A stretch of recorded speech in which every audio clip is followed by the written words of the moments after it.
नमस्कार दोस्तों, आज का वीडियो देश के इंजीनियर्स को डेडिकेटेड है। पिछले कुछ सालों में हमने जितनी भी तरक्की की है उसमें सबसे बड़ा कंट्रीब्यूशन इंजीनियर्स का ही है। I believe that if we have enough engineers, we can solve a lot of the world's biggest problems. हमारे जीवन को आसान बनाने में इंजीनियर्स ने दिन रात एक कर दिए हैं। Engineers are making some of the biggest advances in our society. They're solving things like global warming, making medical breakthroughs, some of the biggest technologies that are changing our lives. जब सुबह सुबह अलार्म बजता है तो वो electronics engineering का कमाल है। आपने वाटर प्यूरिफायर चालू किया, मैकेनिकल प्लस केमिकल इंजीनियरिंग काम पर लग गई। मोबाइल नेटवर्क, टेलीकम्युनिकेशन इंजीनियरिंग का कमाल है। हम मशीनों से घिरे हुए हैं सर। पेन की निब से लेके पैंट की जिप तक सब मशीनें sir. Road, flyover, bridges, civil engineering का काम।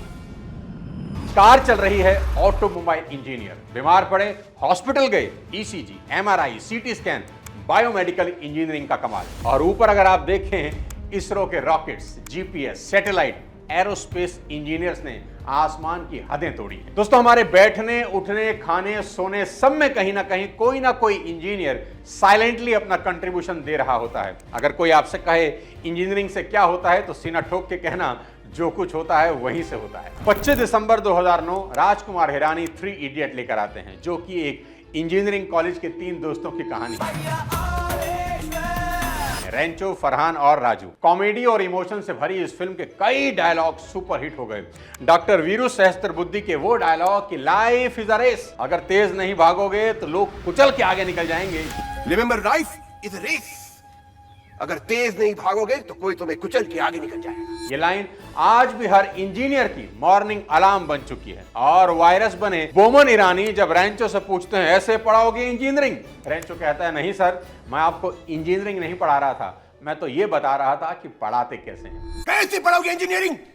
नहीं सर, मैं आपको इंजीनियरिंग नहीं पढ़ा रहा था सर, वो तो आप मुझसे बेहतर जानते हैं। मैं तो आपको ये पढ़ा रहा था कि पढ़ाते कैसे। थ्री इडियट सिर्फ एक फिल्म नहीं थी, वो हर इंजीनियर की हकीकत थी। रेंचो का वो डायलॉग हर किसी के मुंह पर चढ़ गया कि एक्सीलेंस के पीछे भागो, सक्सेस झक मार के पीछे आएगी। सक्सेस के पीछे मत भागो, एक्सेलेंस का पीछा करो, सक्सेस झक मार के तुम्हारे पीछे आएगी। यही वो लाइन है जिसने लाखों इंजीनियर्स की सोच बदल दी। ऐसे ही 2 बेहद टैलेंटेड दोस्त, मुकुल और भास्वत की बड़ी इंटरेस्टिंग कहानी वीडियो के लास्ट पार्ट में आपको सुनाऊंगा, जिन्होंने इंजीनियरिंग में बड़ा धमाका कर दिया है। इसलिए वीडियो को लास्ट तक देखिए, आपके होश उड़ने वाले हैं।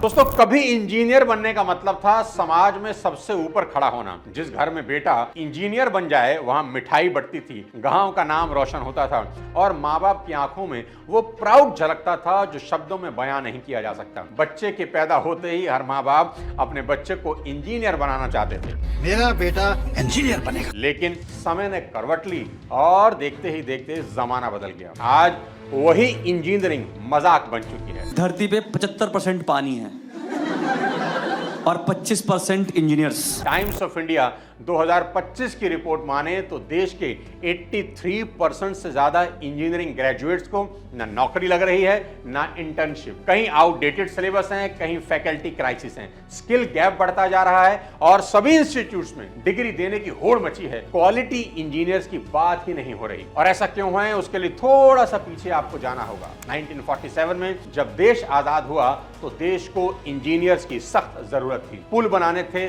सड़कें खड़ी करनी थी, फैक्ट्रियां लगानी थी। पंडित नेहरू विजनरी लीडर थे। उन्होंने आईआईटी बना दिया, जहां से कल्पना चावला, सत्य नडेला, सुंदर पिचाई जैसे लोग निकले और पूरी दुनिया को बता दिया कि भारतीय इंजीनियरिंग टैलेंट होता क्या है। पर इंजीनियर्स में सबसे ऊपर अगर कोई नाम आता है तो डॉक्टर एपीजे अब्दुल कलाम, एक एरोस्पेस इंजीनियर जिनको मिसाइल मैन ऑफ इंडिया कहा जाता था। उन्होंने इसरो और डीआरडीओ में रहकर सैटेलाइट लॉन्च व्हीकल बनाए। वैज्ञानिक डॉक्टर कलाम की दिन रात की मेहनत का ही नतीजा था कि दुनिया में मिसाइल के क्षेत्र में भारत का डंका बजने लगा और पोखरण 2 जैसे परमाणु परीक्षणों में अहम भूमिका निभाई। Satellite launch vehicle, I was the project director, mission director. My mission is to put the satellite in the orbit. Kalam sir ने दिखाया कि एक इंजीनियर सिर्फ मशीनें नहीं भविष्य बना सकता है। और ई श्रीधरन को आप कैसे भूल सकते हैं, the metro man of India, एक सिविल इंजीनियर। देश के कई बड़े बड़े इंजीनियरिंग प्रोजेक्ट जैसे कोंकण रेलवे और दिल्ली मेट्रो इन्हीं की देन है। उन्होंने साबित किया कि सिस्टम चाहे कैसा भी हो,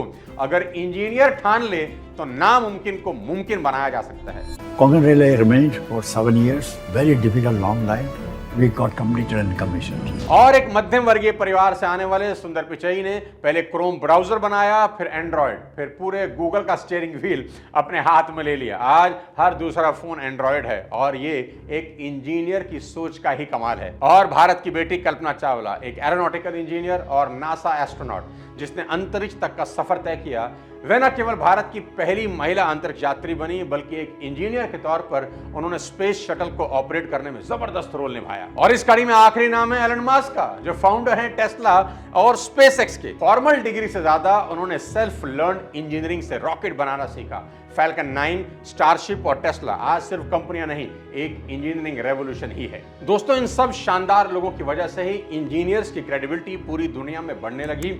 हर माँ बाप अपने बच्चे को इंजीनियर बनाने का सपना देखने लगे। लेकिन फिर आया वो दौर जब हर गली मोहल्ले में एक इंजीनियरिंग कॉलेज खुल गया, बिना इंफ्रास्ट्रक्चर, बिना पढ़ाई, बिना विजन, बस पैसा कमाने की फैक्ट्री। पॉलिटिशियन से लेकर बिजनेसमैन और ब्यूरोक्रेट्स हर कोई इस धंधे में घुसने लगा और धीरे धीरे कॉलेज का ये बिजनेस कब रियल एस्टेट के बिजनेस में बदल गया, किसी को खबर ही नहीं लगी। आपको जानकर बेहद हैरानी होगी कि जिस आंध्र प्रदेश में 1994 में सिर्फ 300 कॉलेज थे, उसी आंध्र प्रदेश में अगले 11 साल में 705 कॉलेज खुल गए और सीटें बढ़कर हो गई 2.5 लाख। जिस उत्तर प्रदेश में 1996 में सिर्फ 12 कॉलेज थे, वहां अगले 25 सालों में कॉलेज की संख्या 300 हो गई।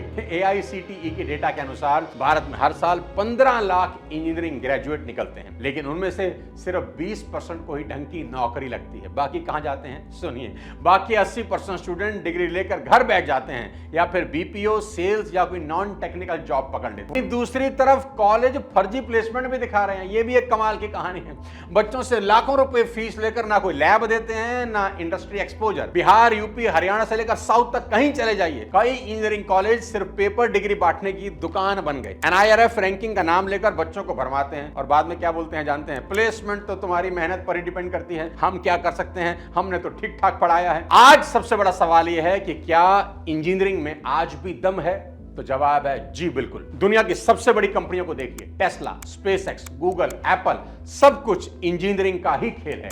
EVs, robotics, renewable energy, data science, AI, civil infra, biomedical, हर क्षेत्र में कहीं चले जाएं नए नए रेवोल्यूशन आ रहे हैं। हमें बस जरूरत क्या है? सही स्किल्स और अपग्रेडेड माइंडसेट की। अब सुनाता हूं वो कहानी जिसके बारे में वीडियो के शुरू में आपसे कहा था। दोस्तों, हमारे देश में इंजीनियरिंग की दुनिया में एक बड़ा विस्फोट होने वाला है, क्योंकि इंजीनियरिंग कॉलेज और इंजीनियर्स की सभी प्रॉब्लम को दूर करने के लिए मुकुल रुस्तगी और भास्वत अग्रवाल ने बना दिया है पोलारिस स्कूल ऑफ टेक्नोलॉजी। आप सोच रहे होंगे कि ये मुकुल और भास्वत कौन है और इंजीनियरिंग की प्रॉब्लम से इनका क्या लेना देना है। मैं बताता हूं। मुकुल IITian हैं और अपने इंजीनियर दोस्त भास्वत, जो कि एक्स माइक्रोसॉफ्ट हैं, उनके साथ एक 5,000 करोड़ की वैल्यूएशन वाला देश का एक बड़ा edtech startup already successfully operate कर रहे हैं और इंजीनियर्स की दुनिया की हर बारीकी को इनसाइड आउट समझते हैं। इन दोनों ने जब ये नोटिस किया कि भारत के टैलेंटेड स्टूडेंट्स को ग्रूम करने का ना तो विजन किसी के पास है और ना ही शायद कोई ठीक प्लेटफॉर्म,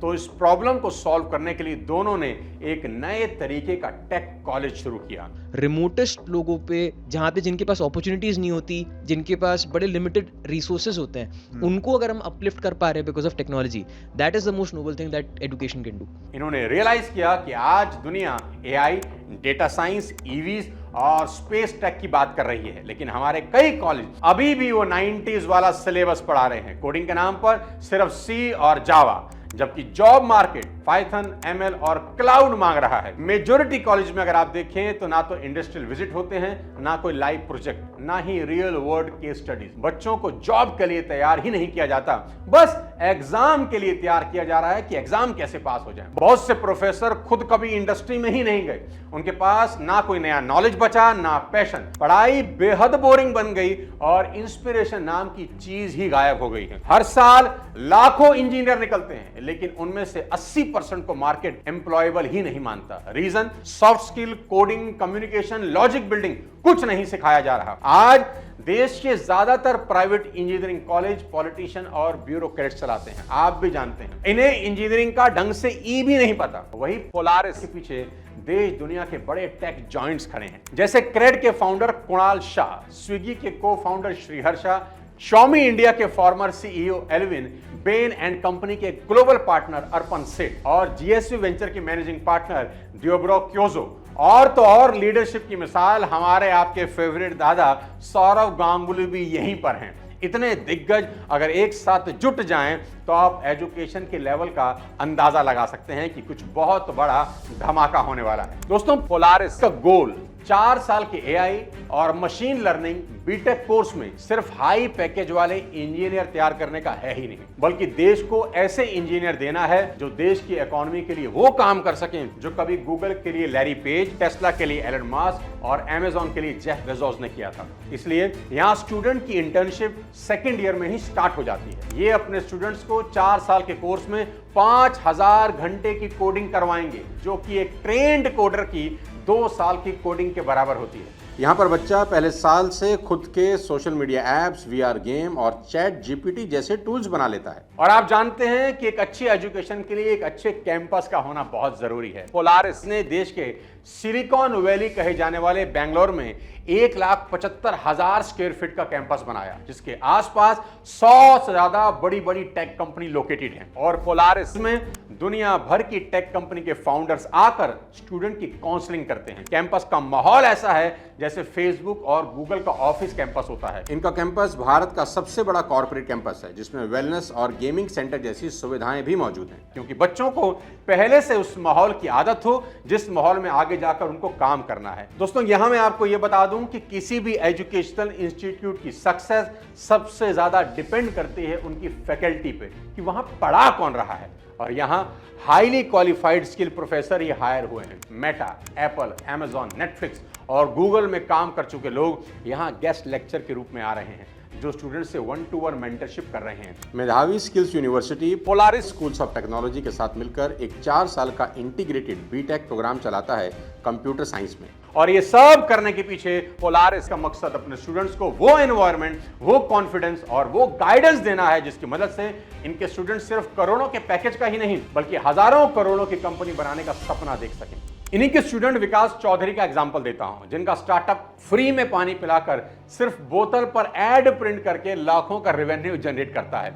इस साल पोलारिस के फर्स्ट ईयर के 11 बच्चों ने, जी हां, 11 बच्चों ने Google summer of code crack किया है, जिसका स्टाइफंड ही लगभग 2 से 5 लाख का होता है। दुनिया भर के 2.5 लाख बच्चे इसके लिए अप्लाई करते हैं, जिसमें से सिर्फ 1200 का सिलेक्शन होता है। और तो और पोलारिस के 2 सेकेंड ईयर के स्टूडेंट को 8 लाख के आसपास की इंटर्नशिप मिली है। 20 से ज्यादा बच्चे ग्लोबल कंपनी में इंटर्नशिप कर रखे हैं। धमाके पे धमाके हो रहे हैं। अगर आप इंजीनियरिंग करने का सोच रहे हैं तो आपके लिए Polaris once in lifetime opportunity साबित हो सकती है। ये वीडियो बनाने के पीछे एक ही मकसद है कि आज का युवा सही जगह से जाके शिक्षा ग्रहण करे और देश का नाम रोशन हो। अगर आपकी 10वीं 12वीं में 60% से ज्यादा मार्क्स हैं तो डिस्क्रिप्शन में लिंक दे रहा हूं, वहां जाकर जरूरी डॉक्यूमेंट और बाकी डिटेल्स सबमिट करके कोर्स के लिए आप अप्लाई कर सकते हैं। इसके बाद आपको एक 60 मिनट का पैट यानी पोलारिस एडमिशन टेस्ट देना होगा, जहां थ्योरी के बजाय आपका मैथ और एप्टीट्यूड टेस्ट लिया जाएगा। ये टेस्ट हर गुरुवार यानी थर्सडे को होता है,